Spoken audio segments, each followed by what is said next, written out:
I am the 35%. The people who've eaten food off the floor and, miraculously, live to tell the tale. We don't panic when a chip escapes the bag. We don't cry over spilled cereal because we're already scooping it back into the bowl. Some call it disgusting. I call it survival. You ever microwave a slice of pizza that hit linoleum and think, this is probably fine? Congratulations, you're one of us. But this isn't about food. It's about what we've learned to accept. That if something falls, maybe it's still good. Maybe we're still good. Because while the CDC says full germs can survive for days, so can heartbreak, so can shame, so can pretending you're okay when you're not. I've consumed worse things than floor fries. Guilt, silence, a text left on read since 2021. But this is the most honest bite I've ever taken. Let's be real, we don't live in a sterile world. Yet somehow, we've built a culture that worships spotless kitchens, flawless skin, and lint-free lives, like mess equals moral failure. We scrub our Instagram feeds, filter our thoughts, Lysol our personalities until they're safe for public consumption. But here's the stat no one frames on their wall. More than 340,000 bacteria live on a used kitchen sponge. That's more than on a toilet seat. And still we smile through dinner. So why are we more disgusted by crumbs on a plate than by chronic loneliness? Why does someone eating dropped popcorn get judged harder than someone ghosting their therapist? The clean we crave. It's not about hygiene, it's about control. It's about pretending nothing ever slips, nothing ever falls, that we're always polished, always pristine, always fine. But real life? It's finger-licking fries in the car. It's crying while brushing your teeth. It's rereading the same rejection email like it holds some kind of secret code. We keep selling ourselves bleach when what we really need is forgiveness. So yeah, maybe I ate a cookie off a subway bench once, but it tasted like rebellion.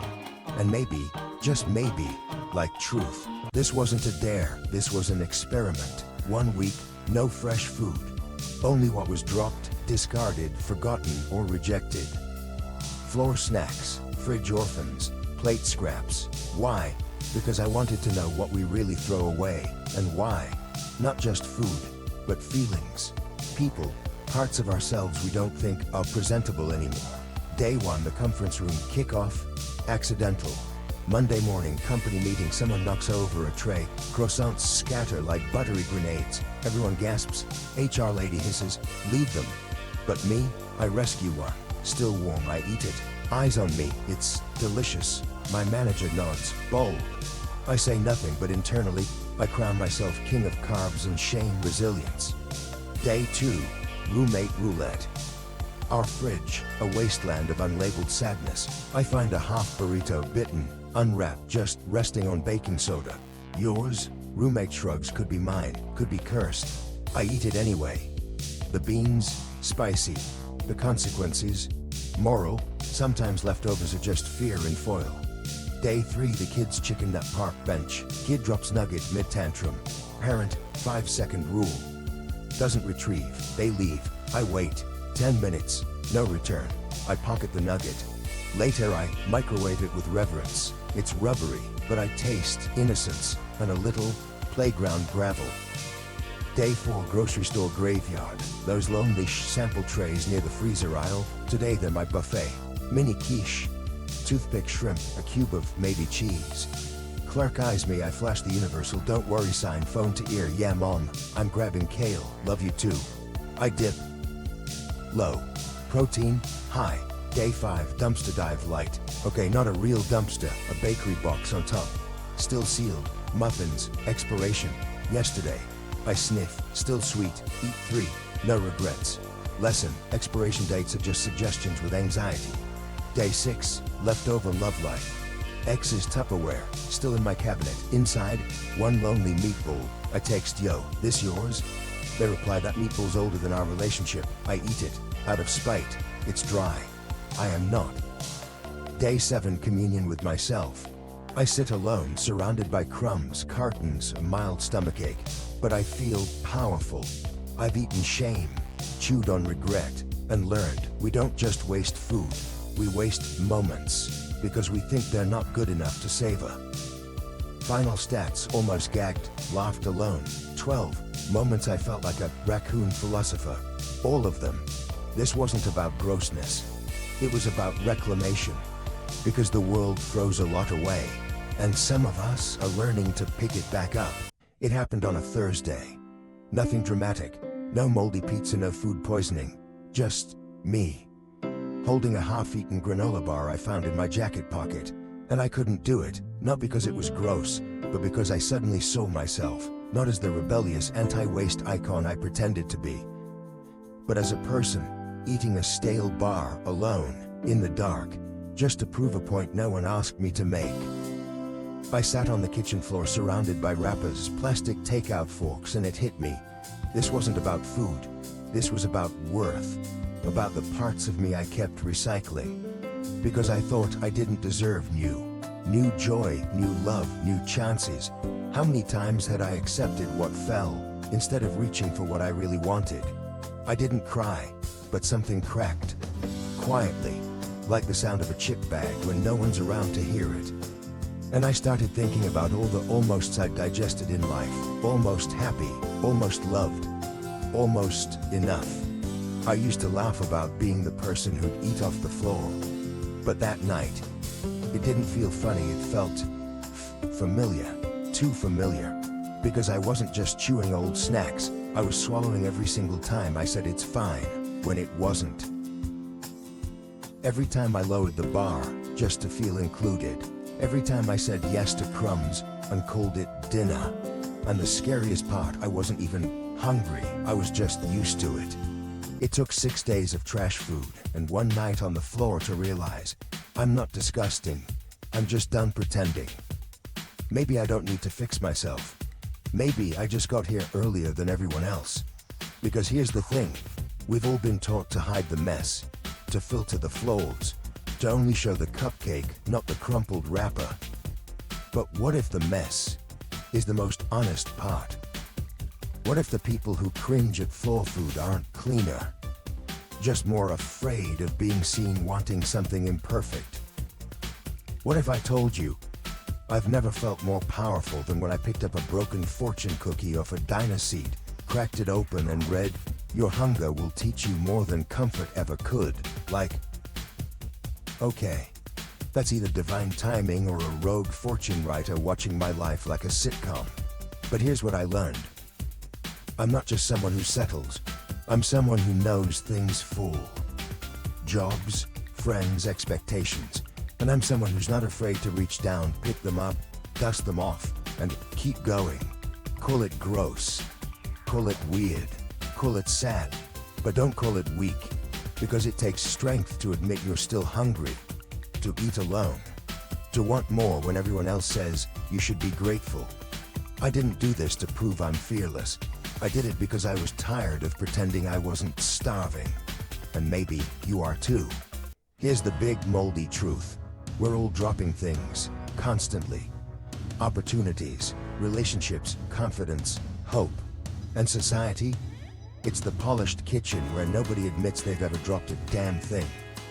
We get taught early, be clean, be composed, be quiet, act like you've got it all together, even when your insides feel like the back of a microwave. But let's stop pretending. We are a generation raised on expired expectations and reheated dreams. We ghost each other out of fear. We meme our pain until it's palatable. We eat takeout alone, scrolling through other people's curated picnics. And we wonder why we still feel empty. We don't just drop things, we bury them, in shame. Like wanting connection, or rest, or permission to suck at life for a minute. The floor isn't gross.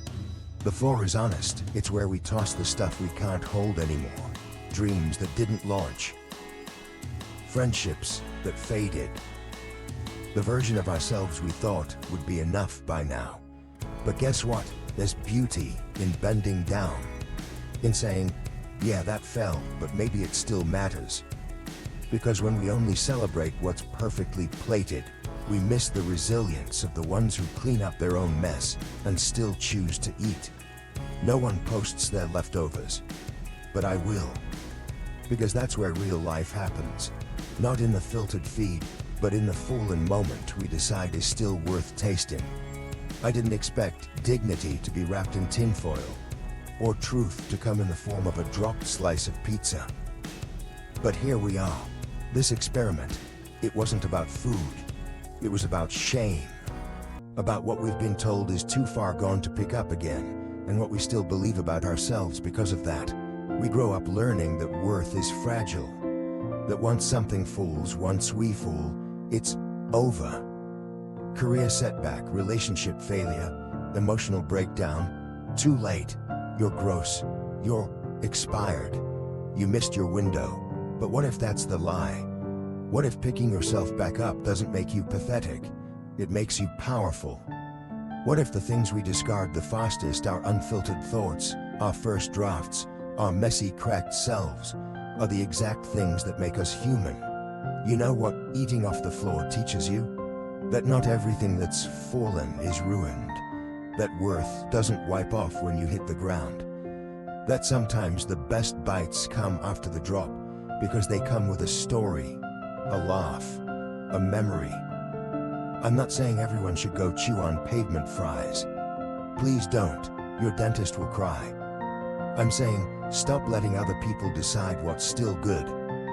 You get to decide what's still valuable, what's still lovable, what's still yours. Me? I'm not ashamed I've eaten off the floor. I'm proud I didn't wait for permission to be hungry.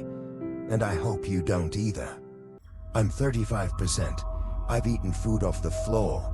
And somehow that small shame-soaked act taught me something big about survival. But now I want to know, what's your scent?